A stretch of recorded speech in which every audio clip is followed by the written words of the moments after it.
मोदी जी से आप पूछिए, आपके लोग आदिवासियों पे पेशाब क्यों करते हैं? आपके लोग संविधान को क्यों रद्द करना चाहते हैं? और आपके लोग आरक्षण क्यों खत्म करना चाहते हैं? देश को बताइए, आदिवासियों को बताइए, क्या आप सचमुच में आरक्षण को खत्म करना चाहते हो, हाँ या ना? और यह भी बताओ कि आप आरक्षण के लिमिट को 50% से ज्यादा करोगे, हाँ या ना? यह मेन मुद्दा है चुनाव का, भाइयों और बहनों। आरक्षण, संविधान और गरीबों की रक्षा। मैं आपको आज यहां बताने आया हूं, वो छीनने की बात कर रहे हैं, हम आरक्षण को बढ़ा देंगे, 50% से ज्यादा कर देंगे। आज 50% का लिमिट है, इस लिमिट को हम परे करके 50% के लिमिट को रद्द करके हम आपका रिजर्वेशन, गरीबों का रिजर्वेशन बढ़ाएंगे। आदाब साथियों, मैं आमिर खान आजाद आप सभी के सामने उपस्थित हूं दो बोल न्यूज़ में। साथियों, साल 2024 का है, राजनीतिक गर्मी बढ़ी हुई है। क्यों? क्योंकि लोकसभा का चुनाव है और 2 चरणों के चुनाव समाप्त हो चुके हैं। इसमें अब तीसरे चरण का चुनाव होना बाकी है। जब तीसरे चरण का चुनाव होगा तो उसमें कुछ सवाल हैं जो बहुत महत्वपूर्ण हैं और वो हमारे देश की राजनीति की दिशा और दशा दोनों बदलने के लिए तैयार हैं। साथियों, वो सवाल क्या हैं? पहला सवाल उत्पन्न होता है कि जो ओबीसी वोट है, जो ओबीसी का दायरा है हमारे मुल्क में, उसको 2014 और 2019 में प्रधानमंत्री ने खुद की ओबीसी की छवि बना करके अपने साथ खड़ा कर लिया था। एक बड़ा वोट बैंक ओबीसी का उनके साथ खड़ा हो गया था और इस बार चुनाव के पहले से ही राहुल गांधी ने उस ओबीसी की जो राजनीति नरेंद्र मोदी ने की थी उस पर ही सेंध लगा दिया और बता दिया कि वो फेक ओबीसी हैं। ये आपने देखा। साथियों, दूसरा सवाल क्या उत्पन्न होता है? दूसरा सवाल है कि जो देश की 40% आबादी है, हम उसकी बात करेंगे। पहले 40% आबादी हमारे मुल्क में आती है दलित की, मुस्लिम की और आदिवासियों की। जिस तरह से इन तीनों समुदाय देख रहे हैं कि उनका नेता कौन है और वो किस आधार पे अपने मुद्दों को खामोश लेकर के बैठे हुए हैं, वो क्या करेंगे, किस आधार पे 40% वोट किस तरफ शिफ्ट होगा, ये देखना बहुत दिलचस्प होगा और इसकी रूपरेखा कैसे पार्टियां अपनी निर्धारित करेंगी। सवाल साथियों तीसरा है। तीसरा सवाल भी बहुत अहम है कि लाभार्थियों की जो तादाद गिनाई गई थी, जो तादाद ढिंढोरा पीटा जा रहा था प्रधानमंत्री नरेंद्र मोदी के द्वारा कि 40 से 44 करोड़ जो लाभार्थी हैं वो उनके साथ खड़े हो जाएंगे। अब अगर लाभार्थी साथ में खड़े नहीं हो रहे हैं तो क्या परिणाम निकल के आएंगे, ये देखना बहुत दिलचस्प होगा। साथियों, चौथा सवाल एक इतिहास को मिला करके इस समय में वर्तमान की परिस्थिति में उत्पन्न होता है। आपने देखा है कि हिंदुस्तान की राजनीति में हर 10 साल के बाद जनता चुनाव लड़ती है और जनता कहती है करो सिंहासन खाली, जनता आती है। किस आधार पे आप उसको समझने की कोशिश कीजिए।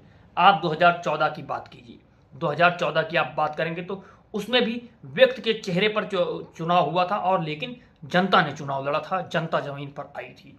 उसके बाद 2019 की बात कीजिए, उसमें भी दो चेहरे के माध्यम से चुनाव लड़ा गया था, चेहरे की राजनीति पर चुनाव लड़ा गया था। अब 2024 की बारी है।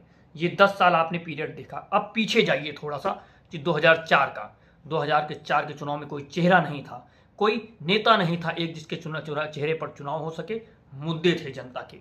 2009 का भी चुनाव वैसे ही हो गया। ये दोनों चुनाव उस तरह से हुए 10 साल के पीरियड के बाद। 10 साल के बाद जनता रोडों पर निकली और 2014 में सत्ता को परिवर्तित कर दिया। अब 2024 में क्या होगा ये देखना बहुत दिलचस्प होगा। आप पीछे भी जाएंगे, उस राजनीति को देखने की कोशिश करेंगे। उसके जैसा कि हमने कहा कि 10 सालों के बाद जनता चुनाव लड़ती है, वर्तमान में उसके एग्जाम्पल आपने देखा। अब थोड़ा इतिहास में जाते हैं। आप 1977 के परिदृश्य को समझने की कोशिश कीजिए। जब इमरजेंसी थी तब जनता ने चुनाव लड़ा था इंदिरा गांधी के खिलाफ और जनता ने सत्ता को स्थापित किया था और उस सत्ता को हटा दिया था जो पूर्ण बहुमत में थी। अब आ जाइए 1984 में। 1984 में इंदिरा गांधी की हत्या होती है, उसके बाद फिर जनता चुनाव लड़ती है, जनता सत्ता में आती है। उसके बाद आप आ जाइए 2004 में, गुजरात का दंगा होता है। उसके बाद किस तरह से जन चेहरे पर चुनाव नहीं होता, जनता चुनाव लड़ती है और जनता सड़क पर आ जाती है। अब 2014 में भी आपने देखा 74, 84, 94, 2004, उसके बाद 2014। हर 10 साल के अंतराल पर जनता 10 साल खामोश बैठती है, उसके बाद जनता चुनाव लड़ती है। कोई व्यक्ति चुनाव नहीं लड़ता, कोई चेहरा चुनाव नहीं लड़ता। तो आने वाले 2024 में 2014 के बाद क्या होने वाला है ये देखना बहुत दिलचस्प है, क्योंकि राहुल गांधी ने भारत जोड़ो न्याय यात्रा और भारत जोड़ो यात्रा करने के बाद जमीनी मुद्दों को जिस तरह से उठाने की कोशिश की और एक नया परिदृश्य ला करके खड़ा कर दिया है और आप माने ना माने चेहरे की राजनीति को खत्म करने की कोशिश की है और ज़मीनी मुद्दों को ला करके अपने मैनिफेस्टो में लाने की पूरी कोशिश की है। ये बहुत अद्भुत है कि पहली बार मैनिफेस्टो पर चुनाव हो रहा है, मैनिफेस्टो के मुद्दों पर चुनाव हो रहा है, उस पर भाषण किए जा रहे हैं, उस पर रैलियाँ की जा रही हैं, चाहे फिर वो प्रधानमंत्री नरेंद्र मोदी हों या फिर राहुल गांधी हो या फिर विपक्षी अन्य दल के नेता हों जो इंडिया गठबंधन में शामिल हैं या फिर एनडीए में शामिल हैं। तो किस आधार पर परिदृश्य बदल रहा है ये देखिए और समझिए, और इस बात को हम आगे और बढ़ाते हैं किस नज़रिए से, ये देखने की समझने की कोशिश कीजिए। साथियों, 2014 और 2019 का परिदृश्य दूसरा था। देश की राजनीति में वो अब ना एक चेहरा है, ना एक पार्टी है, ना एक पार्टी का गठबंधन है। सारी चीज़ें अब बदल चुकी हैं, परिस्थितियाँ बदल चुकी हैं। जिस तरह से अब पिछली बार की तरह अब ये बात नहीं रह गई है, उसको आप समझने की कोशिश करेंगे, क्योंकि सूरत में जिस तरह से हुआ, उसके बाद फिर मध्य प्रदेश में जिस तरह से हुआ, साम दाम दंड भेद सारे भेद अपनाए गए और जीतने की पूरी की तरह कोशिश की गई। किस तरह से सारी परिस्थितियां घटित हो रही हैं ये आप देख रहे हैं। अब आप बात करिए राहुल गांधी की। राहुल गांधी ने भी माहौल बना दिया है किस तरह से। अब ये जो बात उत्पन्न होती है कि जो मुस्लिम समाज है, दलित समाज है और आदिवासी समाज है, इसका जो 40% वोट है हमारे मुल्क में, इसको थोड़ा सा तोड़ के समझने की कोशिश करते हैं। ये जो 40% वोट है, इसके पास ना कोई नेता है, ना कोई इसके सवाल, ना इसके मुद्दे उठाने वाला है। ये आकर शांत बैठा हुआ और चुपचाप अपने लोगों को देख रहा है किस आधार पर उनके मैनिफेस्टो में उनकी जगह है या फिर उनको लेकर के किस प्रकार की राजनीति हो रही है, इसको वो समझने की कोशिश कर रहा है। और किस आधार पर वो चुनेगा, किसको चुनेगा, ये देखना बहुत दिलचस्प होगा, क्योंकि मुस्लिम समाज का जितना वोट मिला था बीजेपी को, या अन्य ओबीसी, सबसे ज़्यादा ओबीसी और एससी समाज का, आदिवासी समाज का वोट मिला था। मुस्लिम समाज के लिए बीजेपी का क्या दृष्टिकोण है वो किसी से छुपा नहीं है। वो खुले तौर पर मुस्लिम विरोध की राजनीति करती है बीजेपी पार्टी। बीजेपी का वजूद ही मुस्लिम के विरोध में है।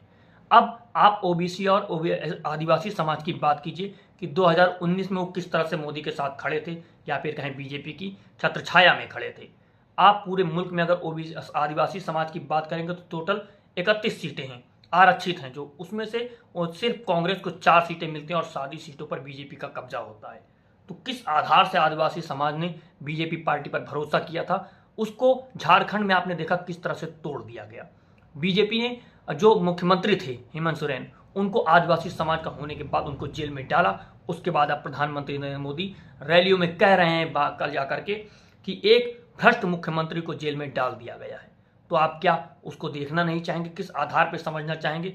क्या जो झारखंड का वोट आदिवासी समाज का है, जिसमें 2019 में बीजेपी की अच्छी पकड़ थी, वो शिफ्ट हो जाएगा जेजेएमसी में? क्यों? क्योंकि अब वो कह रहे हैं कि हमने एक भ्रष्ट मुख्यमंत्री को डाल दिया है जेल में, और जो राष्ट्रपति हैं उनके आदिवासी की पहचान पर वो आदिवासियों का वोट चाहते हैं। लेकिन जनता देख रही है और समझ रही है, वो किस आधार पर इसको देखेगी, ये देखना बहुत दिलचस्प होगा साथियों। अब ओबीसी समाज की आप बात कर लीजिए। ओबीसी समाज ने 58% वोट दिया था बीजेपी को। बीजेपी के पास पाले में 58% वोट गया था। और इसमें एक एज वाइज अगर आप देखना चाहेंगे, जो आदिवासी और ओबीसी समाज का था, 18 से 25 जो वर्ष का वोटर है, जो युवा वोटर है, वो 44% बीजेपी को जाता है और 26% 2019 में सिर्फ कांग्रेस के पास जाता है। आप 26 से 35 वर्ष के युवा की बात करेंगे, लोगों की बात करेंगे, वोटरों की बात करेंगे, तो 46% बीजेपी के पास जाता है और 28% कांग्रेस के पास जाता है। एक बड़ी तादाद में 43 से 47 वर्ष वाले भी एक बड़ी तादाद में बीजेपी के पास वोटर गया। लेकिन अब 2024 की परिस्थितियां दूसरी हैं। 2019 के चुनाव में पुलवामा हमला हुआ, उसके बाद किस तरह से आर्मी का इस्तेमाल किया गया वोट लेने के लिए, और युवाओं का वोट सेना के नाम पर मांगा गया और युवा उनके साथ खड़ा हो गया। लेकिन 2024 और 2019 में परिस्थितियां बिल्कुल विपरीत हो चुकी हैं साथियों। इसको आप देखिए और समझिए। जब झारखंड की बात करेंगे, छत्तीसगढ़ की बात करेंगे आप, तो वहां पर किस तरह से आदिवासी वोट अब शिफ्ट होने वाला। जो 25 सीटें हैं उनमें से 9 सुरक्षित सीटें हैं, जिसमें पिछली बार 8 सीटें बीजेपी जीती थी।